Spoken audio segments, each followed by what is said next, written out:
আসসালামু আলাইকুম ওয়া রাহমাতুল্লাহি ওয়া বারাকাতুহু। আলহামদুলিল্লাহি রাব্বিল আলামিন। সংক্ষিপ্ত আলোচনায় এখন আমরা জানব জ্ঞানের সঠিক অগ্রাধিকার। প্রিয় ভাই ও বন্ধু, জ্ঞান আল্লাহ তাআলার এক মহামূল্যবান নিয়ামত। একজন মানুষ সাহিত্য, ইতিহাস বা অন্যান্য নানা বিষয়ে জ্ঞানী হতে পারে, কিন্তু একজন মুমিনের জন্য কোরআন ও হাদিসের জ্ঞানই সর্বোচ্চ মর্যাদার জ্ঞান। এই জ্ঞান জানার পরে যদি কেউ দিনের জ্ঞানকে পিছনে রেখে সাহিত্য, উপন্যাস ও মানুষের মতামত নিয়ে বেশি ব্যস্ত থাকে, তবে এটি হৃদয়ের অগ্রাধিকার দুর্বল হওয়ার লক্ষণ।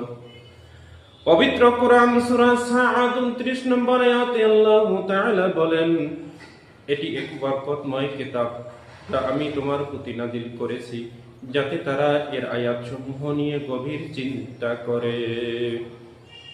রাসূলুল্লাহ সাল্লাল্লাহু আলাইহি ওয়াসাল্লাম বলেছেন, তোমাদের মধ্যে সর্বোত্তম সেই ব্যক্তি যে কোরআন শিক্ষা করে এবং অন্যকে শিক্ষা দেয়। সহিহ বুখারী। তাই একজন মুমিন তার হৃদয় সবচেয়ে বেশি ব্যস্ত রাখা উচিত কোরআন ও হাদিসের জ্ঞানে।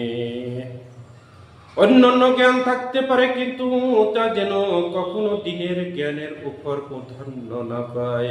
হে আল্লাহ, আমাদেরকে সঠিক জ্ঞানের অগ্রাধিকার বোঝার তৌফিক দান করুন। আল্লাহুম্মা আমিন ইয়া রাব্বিল আলামিন।